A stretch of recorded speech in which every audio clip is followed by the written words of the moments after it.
Eustaten biztanleria eta etxebizitza 2016ko datuak hauek dira. Euskaldunak 74,77. Ia euskaldunak 13,32 eta 22,01 erdalduna. Gehiengo zabala da beraz euskalduna. Euskaldunen kopurua oraindik handitzen jarraitzeko aukera dugu.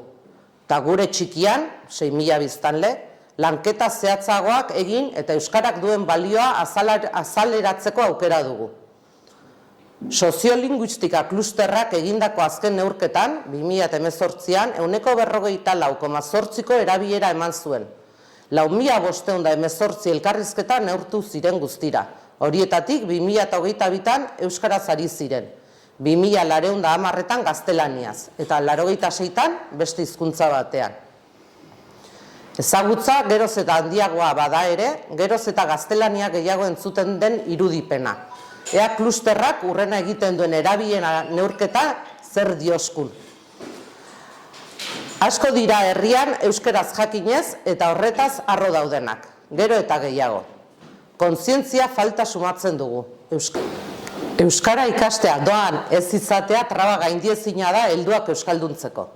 Etorkinentzako harrera protokolo egoki bat behar dugu. Gure hizkuntza euskara dela ulerraraziko diena. Gaur egun, euskara bigarren mailako hizkuntza da instituziek hala nahi dutelako. Honek, etorkinek euskararen beharrik ez izatea dakar, arazoa areagotuz.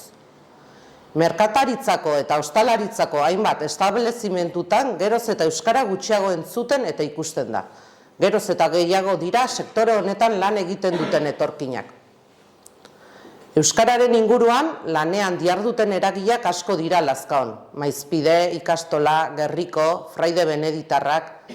Horien ondoan, aldian aldiko batzorde eraginkor eta konprometituak osatzen dira. Euskaraldia, Korrika. EH Bilduk ere bere lan guztia euskaraz egiten du. Eta herrian antolatzen dituen ekintza guztiak ere hizkuntza horretan dira. Eragileetan aberastasuna izateak ordea berekin du arrisku bat. Herritarrek horien esku uztea hizkuntza alorreko lan guztia.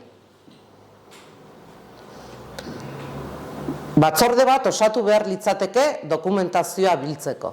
Udalak eta Arantzadik akordio bat sinatzea komenigarria litzateke gerra zibiletik orain arteko epea ikertu eta dokumentatzeko. Ari da talde bat gai honekin lanean.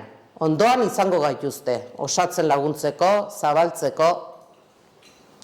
Memoria historikoa hitz egin ahal izateko, lehenik eta behin, pentsatzen duzuna esateko askatasuna izan behar duzu. Hori gabe, egiaren bertsio makillatu bat bakarrik lortuko dugu. Lazkaoren historia berreskuratu. Dukeek Gaztelako koroari egindako ekarpena herriratu. Nafar estatuaren hausturan zer nolako eragina izan zuten, alegia.